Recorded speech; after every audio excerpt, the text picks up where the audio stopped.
사랑하는 성도 여러분, 요즘 여러분의 관심사는 무엇입니까?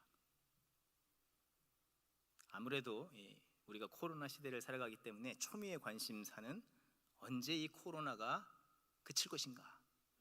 코로나 이후에 원래 삶으로 돌아갈 수 있을까? 이런 것이 우리의 관심사가 아니겠습니까? 말은 하지 않지만 누구나 그런 마음을 계속 품고 있을 수 있다는 것입니다. 그런데 이런 우리의 관심사보다도 이 코로나 시대를 지나면서 우리가 자각하고 또한 부인할 수 없이 인정하게 되는 것은 이 보이지 않는 이 미세한 바이러스에 의해서 생명과 힘을 사람들이 모두 다 잃기 때문에 우리 모든 인간들이 그렇게 나약한 존재인 것을 인정하고 자각한다는 것입니다. 그로 인해서 사람들의 마음은요, 곧 우울감을 갖게 된다는 것입니다. 전문 통계에 따르면 코로나 팬데믹으로 인해서 전 세계 사람들의 마음에 신종 감염병에 대한 공포, 고립감, 외로움 등 이 우울한 감정들이 7배나 더 높아졌다는 거예요. 코로나 이전에 한 3년 전에 우리는 1이었다면 지금은 7, 꽤 높은 숫자죠. 그런데 그런 가운데 엎친 데 덮친 격으로 더 큰 충격과 우울한 상황이 우리 가운데 벌어졌죠. 바로 러시아가 우크라이나를 침공한 일입니다. 우리 강유찬 집사님께서 기도해 주셨는데 우리 이 시대를 위해서 우리가 부르짖어야 될 줄 믿습니다. 2차 세계대전과 9.11 테러 이후에 발생한 이 전쟁은 전 세계 사람들을 커다란 충격 가운데 빠지게 하였다는 것입니다. 또한 연쇄적으로 발생하는 혼돈스러운 국제 정세들, 그 다음에 경제 문제 등으로 인해서 계속해서 사람들의 마음은 염려가 끊이지 않게 되었다는 사실입니다.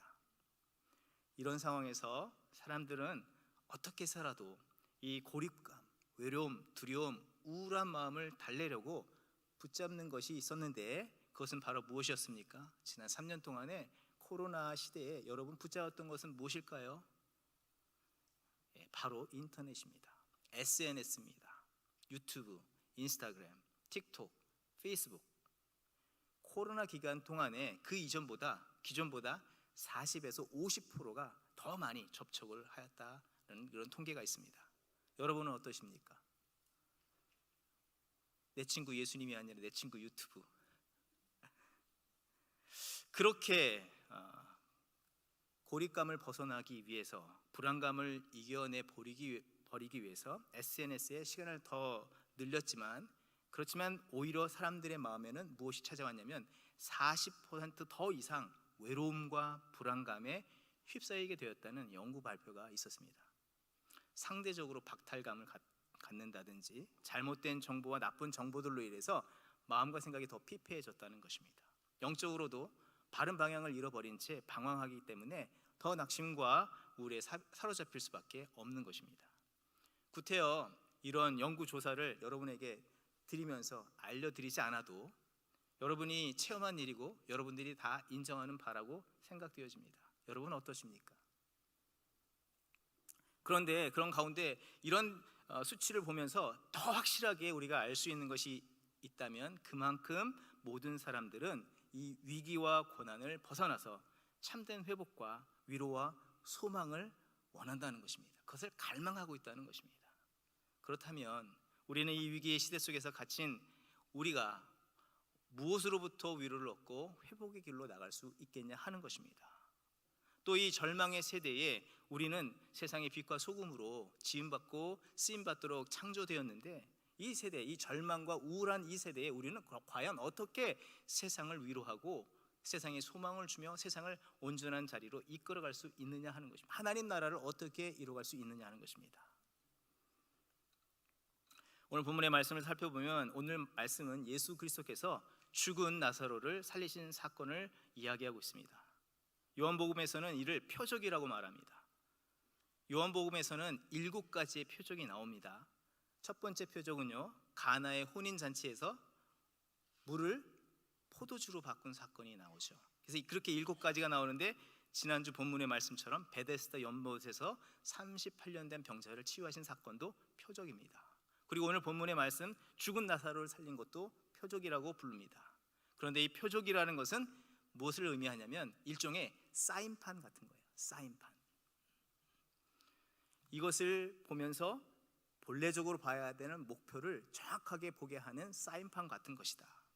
예수 그리스도께서 나타내신 이 기적을 통해서 하나님께서 뜻하신 바를 알게 하는 것으로 예수 그리스도께서는 참된 하나님의 아들이시다는 것, 메시아임을 알게 하고 예수 그리스도를 통해서 이 땅에 죄를 대속하고 치유와 회복, 위로와 소망의 역사를, 이 새 생명을 살리는 하나님의 일을 이루시는 것을 알게 하고 나타내기 위해서 이런 이적, 기적, 표적을 보여주신 것입니다.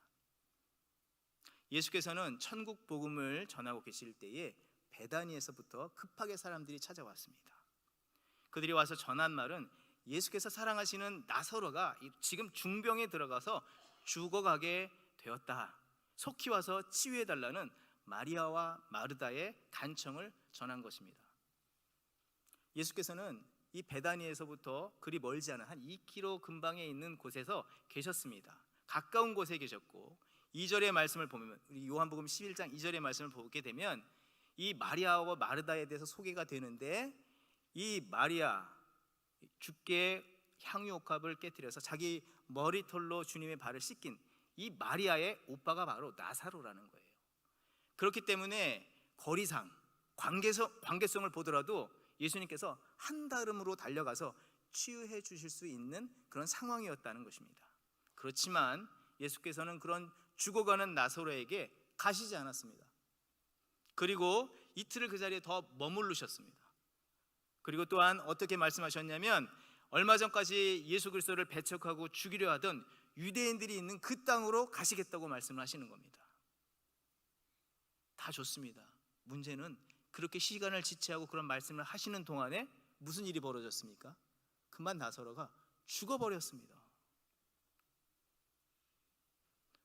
성도 여러분, 만약에 그동안 관계성도 있고 깊고 서로 절실히 도움을 주고받던 그런 관계이면서 자신에게 이 순간에 절대적인 그런 도움을 줄 수 있는 사람이 이와 같이 행동을 했다면, 또한 이와 같이 행동했다는 것을 알았다면 여러분의 마음은 어떠하겠습니까? 내 자녀가 지금 죽게 되었는데, 의사를 불렀는데 정말 내가 지금 급해서 이런 부분에 대해서 도움을 정말로 필요한 그 순간에 그 사람이 나타나지 않는 거예요. 그 사람을 향해서 여러분 뭐라고 얘기하겠습니까? 세상에 믿을 사람 없다. 믿은 내가? 예, 그렇습니다. 그렇게 표현하지 않겠습니까? 게다가 예수님께서 하셨던 말씀은 이 병은 죽을 병이 아니다, 오히려 하나님의 영광을 드러낼 병이라고 하면서 자꾸만 시간을 지체만 하였다면, 그것을 들은 마리아와 마르다는 아마도 마음속에 배신감과 분노가 가득했을 것입니다. 그래서 마르다가 예수님을 만나서 말을 하기 시작합니다. 주님이 여기 계셨더라면 내 오라버니가 죽지 아니하였을 것입니다. 여러분, 이렇게 얘기했을까요? 믿음의 고백으로 이렇게 얘기했을까요? 우리 성도님들 중에서 아주 강하게 아니라고 하시는데요, 이렇게 얘기하지 않았을 것 같아요. 지난주에 우리 이대수 목사님 나누셨던 것처럼 이 감정이입을 해서 만약 이 순간에 이런 상황에서 우리가 말한다면 어떻게 얘기하겠습니까? 예수님 때문에 죽은 거 아닙니까? 지금 예수님 지금까지 뭐하고 계셨습니까? 제가 그렇게 사람을 보내서 불렀는데, 예수님 지난번에 우리와 관계성도 있고 정말 지금 이 중요한 순간에 불렀는데 왜 예수님 지금까지 안 오고 계신 것입니까? 이제 어떠실 거예요? 살려내세요. 어떻게 하실 거예요 지금? 이 얘기를 아마 성경은 이렇게 완곡하게 표현했는지도 모르겠습니다. 마르다뿐이겠습니까? 혈기가 왕성했던 마르다만 그런 게 아니라 마리아도 32절의 말씀을 보게 되면 똑같은 말로 예수님께 말을 하였다는 것입니다. 그런데 문제는 이후에 예수님께서 나사로를 살리지 않습니까? 예수님께서는 살리실 수 있으신 것을 아시지 않습니까? 그런데 나사로를 살리실 수 있음에도 불구하고 지금 왜 예수님은 그렇게 행하셨냐 하는 것입니다. 왜 지금? 왜 사서 미움과 유혹을 먹고 오해를 받고 계실까요? 왜 그럴까요? 사람들이 위기 앞에서 보이는 일반적인 반응은, 사람들은 어떤 큰 문제, 고통스러운 상황에 빠지면 그것에서 벗어나는 것에 온 마음과 힘을 쏟기 마련입니다. 그리고 그 문제에서 벗어나는 것이 다행이라 이야기하고 복이라 여기기도 한다는 것입니다. 그런데 현재 그 고난에서 벗어났지만 근본적으로 그 문제가 해결되지 않았다면 그것은요, 일시적인 만족일 뿐이라는 것입니다. 잠시 회피한 것이에요. 그 결과는요, 늘 불안과 두려움, 염려와 근심, 고통이 그를 주장하고 있고 그 속에 사로잡혀 살아갈 수밖에 없다는 것입니다. 오늘 본문의 내용을 보게 될 때에 우리가 특히 주목해서 볼 수 있는 것, 이 나사로가 되살아나기 전까지 상황을 한마디로 정의하면 긴장된 상태라고 말할 수 있고, 이 긴장하도록 하는 그 요인이 무엇이냐고 우리가 말한다면 죽음이라는 단어입니다. 죽음, 한 사람의 죽음을 놓고 지금 엄청난 긴장 관계가 벌어지고 있는 것입니다. 죽음 앞에서 낙심하고 절망하고 있고 누군가에게는 원망하고 분노를 쏟아내는 이런 상황이 벌어지고 있는 것입니다. 이 죽음의 이 강한 긴장감을 가운데 두고 예수께서 그러나 밝히 말씀하시길 원하시는 것이 있고, 또한 우리에게 깨닫게 하시는 바가 있다는 것을 이 본문을 통해서 우리에게 말씀하고 있다는 것입니다. 그리고 하나님께서 우리에게 이루어주시기를 원하시는 것이 참된 것이 있다는 것을 이 본문이 우리에게 말해주고 있다는 것입니다. 결론은 무엇입니까? 하나님께서는 죽음의 자리를 예수 그리스도의 십자가의 죽으심으로 모든 영혼들을 구원해내시고 그 십자가에서 죄와 사망을 이기신 주를 믿는 모든 자에게 참된 생명과 부활, 이 소망, 위로를 베푸시기를 원하신다는 사실입니다. 여러분, 나사로의 죽음을 보시기 바랍니다. 이 나사로의 죽음이 나사로의 죽음은 아닙니다. 그가 병에 걸렸든지 아니든지 나이가 들든지 아니었든지 아담의 범죄함으로 인해서 모든 인생은 죽음을 벗어날 수 없는 것입니다. 우리의 실존이, 인간의 현실과 실존은 죽음이라는 것입니다. 그것을 보여주는 거예요. 예수님이 가든지 안 가든지 그거는 상관이 없는 거예요. 죽는다. 두 번째, 마르다의 모습, 마르다의 탄식과 원망은요, 앞에서 보면 예수님께서 막 이야기를 하실 때 네가 나를 믿느냐 그러면 구원을 얻을 것이다, 다시 살 것이다. 예수님 내가 믿습니다, 예수님을 그렇게 믿고 따랐습니다 라고 장황하게 그의 이야기들을 많이 합니다. 겉으로는 그렇게 보일지 모르지만, 그런 믿음을 가진 듯 보이지만 그 마음의 중심에는 참된 믿음을 갖고 있지 않음을 보여주는 것입니다. 실상은 죽은 자와 다르지 않고 소망 없이 살 수밖에 없는 모습인 것을 보여주는 것입니다. 참된 믿음을 갖지 않으면 이와 같이 죽은 자로 살아갈 수 있다는 것을 성경을 통해서 또한 보여주는 것입니다. 39절 중반에 보게 되면 성경은 마르다를 표현하기를 어떻게 표현합니까? 마리아를 표현할 때는 향유옥합을 깨뜨린 마리아라고 얘기했지만 마르다에 대해서는 이렇게 기록합니다. 39절 중반 한번 보실 수 있으면 보시기 바랍니다. 죽은 지 나흘이, 성경이 마르다를 얘기할 때 그 죽은 자의 누이라고 얘기해요. 그 죽은 자의 누이, 아니 나사로의 누이라고 얘기해야 되는 게 맞지 않습니까? 그런데 성경은요 분명하게 얘기하는 건 죽은 자의 누이라고 얘기하는 거예요. 근데 34절에 예수께서 죽은 지 나흘째가 되어서 썩어 냄새가 나는 나사로를 찾으실 때는 어떻게 부르셨습니까? 보통은 그렇게 되면 시신이 어디에 안치되어 있습니까? 라고 물을 텐데 예수님은 그가 어디에 있느냐, 마치 살아있는 사람을 만나시러 오신 것처럼 그가 어디 있느냐 그렇게 물으시는 거예요. 그를 인격체로 대하고 계시다는 것입니다. 여러분, 이상하지 않습니까? 정말 바르게 표현해야 되는데 뒤집어서 얘기를 자꾸 하고 계신 것 같습니다. 성경에 있어서 살아있는 마르다를 그 죽은 자의 누이 마르다라고 기록한 이유는 마르다가 육적으로는 살았을지 모르지만 영적으로는 죽은 자였기 때문입니다. 그렇게 표현한 거예요. 마르다가 영적으로 죽은 상태인 것을 무엇을 통해서 알 수 있습니까? 첫 번째로는 자기의 시간, 자기의 기대, 자기가 원하는 그 바람이 이루어지지 않기 때문에 분노하고 원망하는 것을 통해서 알 수가 있습니다. 사랑하는 성도 여러분, 내 뜻과 내 경험, 내가 원하는 대로 이루어지지 않아서 분노하십니까? 여러분, 그것은요 죽은 믿음입니다. 그것을 예수님을 믿든지 안 믿든지 여러분의 일상생활에서 내가 사소한 것 가지고 분노하고 뜻대로 되어지지 않은 것으로 인해서 외로워하고 고통스러워한다? 여러분, 주를 믿는 자가 그렇게 한다는 것은요, 불신과 같지 않습니까? 둘째, 부활의 능력이 되신 예수님께서 무덤을 막은 돌을 이제 옮겨 놓으라, 이제 내가 살릴 테니까 그 돌을 옮겨 놓으라 명령하셨는데 뭐라고 얘기했죠? 주여, 죽은 지가 나흘이 되었습니다. 벌써 냄새가 납니다. 겸손하게 얘기했던가요? 우리 다시 한번 이것을 우리 현대어로, 우리의 오늘의 감정으로 담아서 우리가 표현한다면 어떻게 표현하시겠습니까? 예수님께서 오셔서 죽은 오빠를 만나기 위해서 돌문을 옮겨 놔라. 주여, 죽은 지가 나흘이 돼서 썩은 냄새가 납니다. 이렇게 보편적으로 얘기 안 했을 것입니다. 그래, 예수님 무덤을 열어서 뭘 보시려고 하시는 거예요 지금? 아니, 늦게 오셔서 미안하시니까 정말 살았나 죽었나 확인하러 오신 겁니까? 이제 소용없으니 그런 거는 그만두십시오. 우리 오빠 그냥 편하게 보내주고 싶습니다. 말이 그렇지, 지금 둘러싼 사람들이 몇 사람인데 동네 창피합니다. 그렇게 하지 마십시오. 그 얘기 아니겠습니까? 그러나 마르다는 무덤 밖에서 살아서 서 있는 모습이지만 실제로는 영적으로 죽어서 죽음의 자리, 썩은 시신과 같이 무덤 깊은 자리에 들어가서 엎드러진 모습과 다르지 않다 말할 수가 있는 것입니다.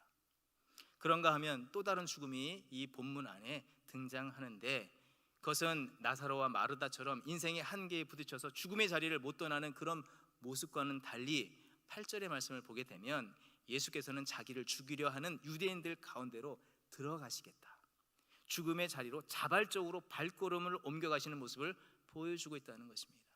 나사로의 죽음, 영적으로 죽은 마르다의 모습, 그런데 예수님의 죽음이 나오는데 예수님은 그 죽음을 자처하여서 발걸음을 옮기고 계시다. 그것은 나사로와 마르다와 같이 영적으로 육적으로 죽음을 맞은 자들의 이 근본적인 문제를 십자가의 대속의 죽음으로 해결해 주시고 그들에게 새 생명, 자유, 평안, 위로를 주시겠다는 하나님의 거룩한 뜻과 계획을 상징적으로 보여주고 있는 것이라는 것입니다.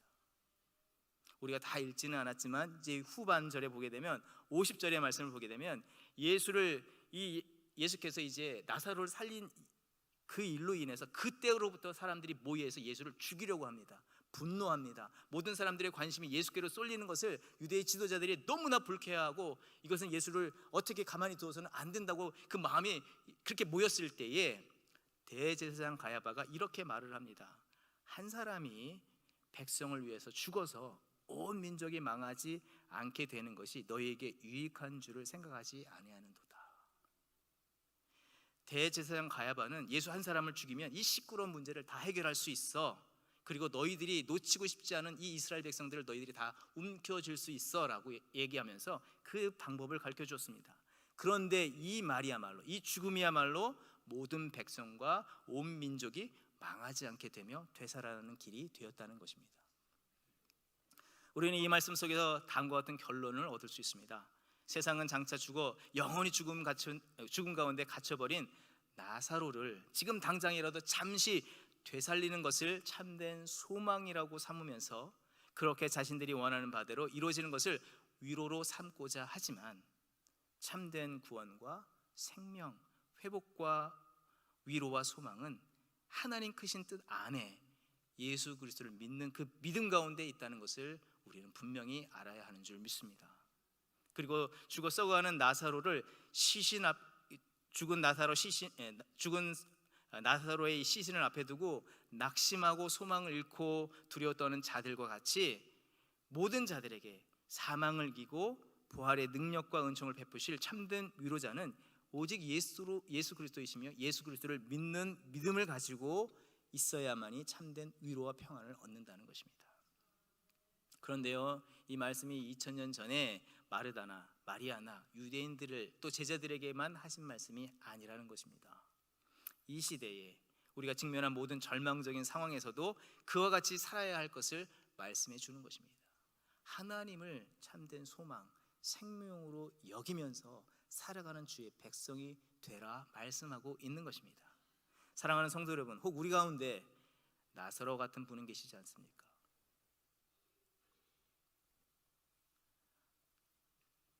죽은 자와 더불어서 영적으로 함께 엎드러진 마르다와 같은 분은 계시지 않습니까? 전염병과 전쟁 그리고 삶 속에서 당하는 일로 두려움에 갇히고 전혀 신뢰하거나 의지할 수 없는 세상의 것들로 참된 위로와 소망을 삼고자 하며 살아가면서, 그렇지만 더 낙심하고 분노하고 절망 가운데 휩싸여 살아가는 그런 분은 계시지 않느냐는 것입니다. 하나님께서는 모든 백성들, 특히 믿는 성도들이 하나님을 온전히 믿는 이 참된 믿음 안에서 구원과 새로운 역사, 부활의 능력과 기쁨, 자유와 평안, 위로를 누리며 살아가기를 원하십니다. 바라십니다. 그렇다면 우리는 이 하나님의 참된 뜻과 은혜 앞에서 어떤 믿음의 자세로 살아가야 하겠습니까? 첫 번째로는 하나님의 주권을 인정하고 기도하라는 것입니다. 하나님의 주권을 인정하라, 하나님께 기도하라는 것입니다. 여러분 아시다시피 이대서 목사님과 제가 목회자 교육을 다녀오다가 그만 코로나에 감염되었습니다. 그래서 2주간 여러분을 뵙지 못해서 얼마나 뵙고 싶었는지 모르겠습니다. 제 마음을 아시겠습니까? 그리고 그런 가운데 많은 성도님들이 기도해 주시고 또 사랑의 섬김, 코로나에 감염이 됐는데 멀리하지 아니하시고 찾아와 주셔서 섬겨 주시고 너무나 감사합니다. 검진 결과도 음성 나오고 회복이 잘 되었습니다. 그런데 제가 이번 이 코로나, 이 오미크론에 감염이 되고 나서 들은 생각이 있었습니다. 혹시 이러다가, 왜냐하면 중간중간 제가 호흡이 잠깐 끊어진다는 느낌이 들 때가 있었거든요. 그 순간에 제가 혹시 이런 생각이 살짝 들었습니다. 아내는요, 제가 좀 엄살이 심한 편이라고 얘기해요. 근데요, 여러분이 보시기에 제가 엄살이 심한 편입니까? 저는 그런 사람이 아닙니다. 엄살 심하지 않습니다. 근데 한때 숨이 잠시 살짝 안 쉬어지는 거예요. 그 순간 5만 가지 생각이 막 드는 거예요. 근데 그때 제가 생각하고 선택한 것이 있었는데, 그것은 하나님에 대한 생각입니다. 그리고 하나님께 기도하는 것이었습니다.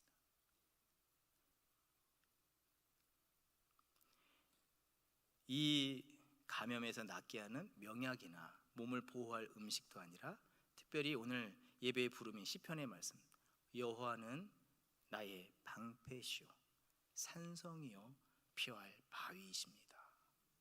여러분, 여호와는 나의 방패시오 산성이요 피할 바위이십니다. 이 말씀, 이 구절만 단단히 붙잡고 기도했습니다. 살기 위해서 숨을 쉬어야 하는 중요한 순간에 바로 이 말씀을 생각나게 하셨고 이것을 붙잡게 하셨고 기도하게 하셨습니다.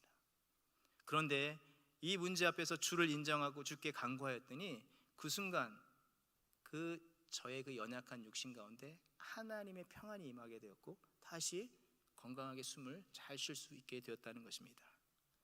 이 믿음과 믿음의 고백은 두려움과 고통을 주는 이 바이러스도 주체하지 못하게 만들었고 마음에는 평강과 자유함이 물밀듯 임하게 하였다는 것입니다. 오늘 본문에서 예수 그리스도께서 죽음과 절망으로 끌려가는 자들, 그것을 맥없이 바라보며 같은 길로 따라가는 자들을 보시고 41절 하늘을 우러러 간절히 기도하셨습니다. 하나님께 집중하셨다는 말씀이고 하나님을 생각했다는 것이고 하나님의 뜻 안에 바로 서기를 힘썼다는 것이고 간구했다는 것입니다. 그런데 그때로부터 생기가 빠져나간 죽은 지 나흘이나 넘은 이 썩어가는 나사로의 이 시신에 생기와 호흡이 돌아왔습니다. 마리아와 마르다의 마음에서 씻어낼 수 없었던 그 슬픔의 눈물, 분노와 원망, 낙심, 두려움, 모든 것들이 연기와 같이 한순간 다 사라져 버렸습니다. 그 자리에 구원의 소망과 기쁨이 힘차게 솟아났다는 것입니다. 사랑하는 성도 여러분, 참된 위로는 세상에 존재하기보다 전능하신 하나님, 생명의 창조자, 주권자이신 하나님께 있음을 여러분 믿으시기 바랍니다. 마음에서 불신과 절망, 두려움을 넘어서 하나님을 향한 진실한 믿음을 가지고 간구할 때에 모든 것이 되살아나고 온전케 되어지며 새롭게 되어지는 새 역사를 저와 여러분이 선물과 같이 받게 될 줄 믿습니다. 절망과 두려움, 낙심이 가득하기에 더욱더 주를 인정하고 주 앞에 간구하는 저와 여러분이 되기를 원합니다. 두 번째로는 자기 방식은 내려놓고 주를 더욱더 가까이 하는 삶을 이뤄가야 합니다. 자기 방식은 내려놓고 주를 더욱더 가까이 하라. 하나님께서 이루시기를 원하시는 이 구원과 회복과 위로의 역사에 그동안 큰 방해거리가 있었다면 무엇이었습니까? 그것은 단연코 자신들이 원하는 바를 고집하고 자신들이 원하는 방식과 때에 그 일들이 이루어지지 않는다는 것에 대해서 분노하고 자기의 주장들을 더욱더 굽히지 않는 것 때문에 하나님의 역사는 계속해서 지장이 되었다. 이스라엘의 역사를 보게 되면 그것을 얘기해 주지 않습니까? 사랑하는 성도 여러분, 주님의 새로운 역사를 가로막고 낙심과 두려움에 휩싸이게 많은 그 모든 것들은 하나님께서 우리의 가까이 계시지 않기 때문도 아니고 하나님의 손의 능력이 짧아서도 아닙니다. 주를 온전히 인정하지 않으며 주님보다 자기 생각과 방식을 더 앞세우는 태도 때문이라는 것입니다. 인정하십니까? 여러분, 한밤중에 바다에 배를 타고 바다에 나가게 되었는데 갑자기 큰 풍랑이 일어서 배가 크게 흔들렸다면, 뒤집힐 정도로 크게 흔들렸다면 여러분은 어떻게 하시겠습니까? 그때 같이 나갔던 수많은 배들이 있었는데 더 큰 배들도 있었고 여러 모양의 배들이 있었습니다. 여러분, 그렇게 풍랑이 일어서 막 뒤집히기 직전인데 가까이에 조금 더 커 보이는 배로 옮겨 타는 것이 옳은 방법이겠습니까? 그것이 지혜로운 선택이겠습니까? 큰 풍랑이 커다란 배도 흔들어 버리는 그런 상황이라면 여러분, 갈아타는 것은 소용없는 일입니다. 헛된 수고라는 거예요. 그때는 함께 흔들리는 다른 배에서 살아볼 수 있는 어떤 배를 선택하고 판단하는 것이 아니라 안전한 항구로 인도하는 등대의 불빛을 바라보고 그것을 향해서 달려가는 것이 바른 선택이고 일이라는 것입니다. 이 절망의 순간에 예수님은 그렇게 말씀해 주신 것입니다. 나는 부활이요 생명이니 나를 믿는 자는 죽어도 살겠고 무릇 살아서 나를 믿는 자는 영원히 죽지 아니하리니 이것을 내가 믿느냐? 이것은 너의 생각과 이 세상의 방식을 고집하기보다 이 순간에 생명의 주인 되시고 구원의 주가 되신 주를 바라보며 그 믿는 믿음을 가지고 주께 나와야 한다 명령하신 것입니다. 그런 자만이 구원과 새로운 삶을 이루고 참된 위로를 얻는다 말씀해 주시는 거예요. 이 위기의 세상 속에서, 지금 우리가 겪고 있는 이 위기의 세상 속에서 우리는 여전히 그런데 세상의 방식, 자기의 생각, 자기 주장에 취해 있습니다. 그리고 자기가 안전하다고 여기고 자기가 만족거리라고 여기는 그것을 쫓아서 자꾸 갈아타려고 해요. 이게 더 안전할까? 여기가 더 안전할까? 이걸 이렇게 하면 될까? 여러분, 그렇지 않습니까? 그런데 여러분, 이것저것 갈아타려고 하다가 보면 그만 가라앉게 됩니다. 그것을 여러분 경계하셔야 돼요. 우리 함께 외쳐보겠습니다. 갈아타봐야 가라앉는다. 우리 옆에 있는 분들에게 그렇게 시선을 맞추시고요, 갈아타봐야 가라앉습니다. 주를 향해서 나가십시다.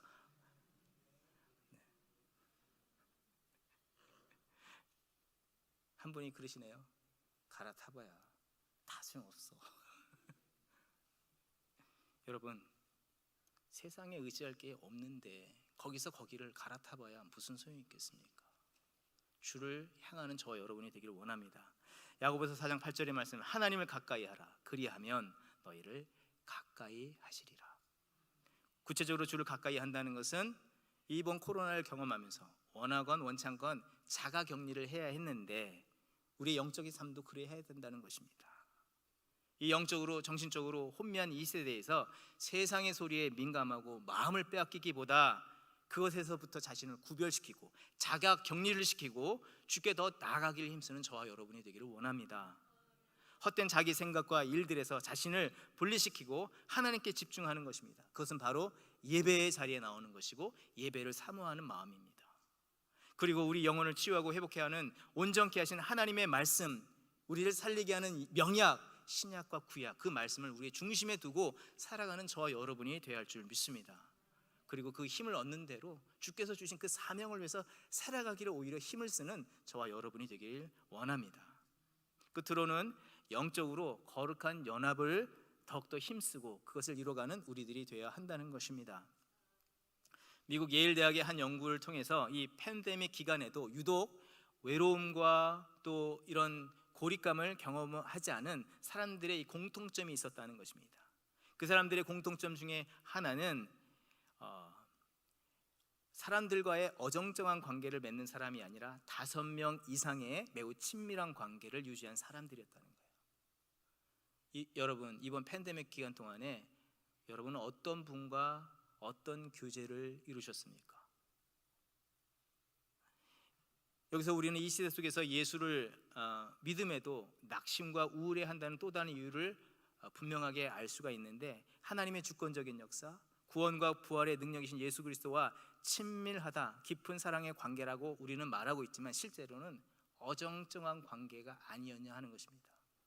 우리 안에 불안이 있고 두려움이 있고 낙심이 있고 근심이 더 지배적으로 있었다면 주님보다는 그런 것들에게 우리의 마음을 빼앗겨서 어정쩡한 관계 때문에 우리가 두려워하는 것 아니냐 하는 것입니다.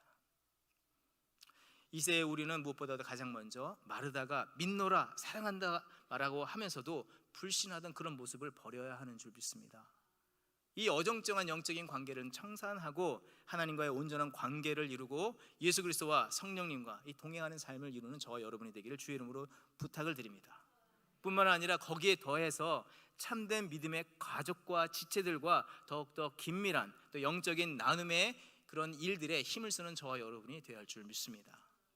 먼저는 가족 안에서 그렇습니다. 올 가정의 달이지 않습니까?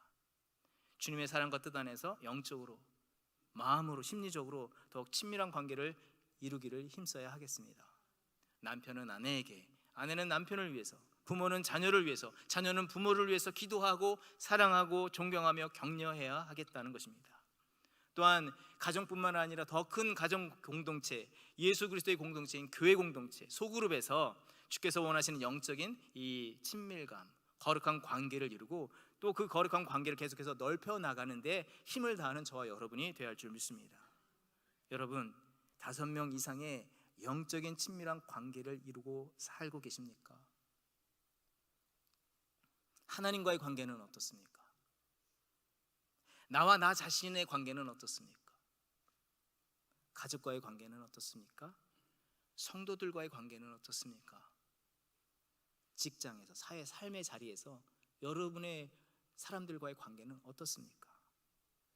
참되게 영적인 이 연합을 이룰 때에 하나님께서는 이 위기 속에서 우리를 온전케 붙잡아 주실 뿐만 아니라 흔들리는 영혼까지도 하나님께로 인도하고 구원의 자리에 세우시고 하나님의 선한 역사를 계속해서 이뤄가실 줄 믿습니다. 그런 삶을 통해서 하나님께서 영광을 받으실 줄 믿습니다. 말씀을 마무리하겠습니다. 사랑하는 성도 여러분, 십자가의 주님, 부활의 생명 되신 그 주님을 믿으십니까? 내 삶에 닫힌 돌문과 같은 모든 문제가 열리고 풀어 놓아 다니게 하실 그 주님을 온전히 신뢰하고 계십니까? 주님께서 우리에게 약속하여 주셨습니다. 나는 부활이요 생명이니 나를 믿는 자는 죽어도 살겠고 무릇 살아서 나를 믿는 자는 영원히 죽지 아니하리라. 다윗은 그 절망의 순간에도 주를 찾고 기도하였습니다. 여호와는 나의 반석이요 산성이며 피할 바위가 되십니다. 이 약속과 고백은요, 사실 지난날 우리가 절망의 골짜기에 갇혔을 때에 주께서 우리에게 베푸신 은혜이며 우리가 주 앞에 드리는 믿음의 고백이기도 하지 않습니까? 우리가 그렇기 때문에 지금 이 자리에 있는 것 아니겠냐 하는 것입니다. 그때 그 순간 우리에게 그 은혜를 주시고 우리가 그렇게 기도해왔다면 지금 우리는 동일하게 그렇게 믿음의 고백을 드리고 주의 은혜를 따라서 살아가는 저와 여러분이 되어야 하는 줄 믿습니다. 이 절망의 순간 속에서 우리가 온전한 믿음을 가지고 다시 주를 가까이 하며 참된 능력과 위로자 되신 주님 안에 거하며 어떤 상황일지라도 말씀에 의지한 믿음의 고백을 선포하며 살아가는 주의 거룩한 성도들 되시길 주의 이름으로 축원드립니다. 그때 절망의 이 땅끝 그 무덤에서도 주께서 죽은 자를 일으켜 세우심과 같이 그 눈물도 절망과 이 낙심의 자리를 변화시켜서 구원과 생명, 참된 위로를 베푸시며 부활의 능력과 주의 영광 돌리는 삶을 이루게 하실 줄 믿습니다. 그 축복된 삶을 이루시는 저와 여러분의 삶이 되시기를 주의 이름으로 축원드립니다. 이 말씀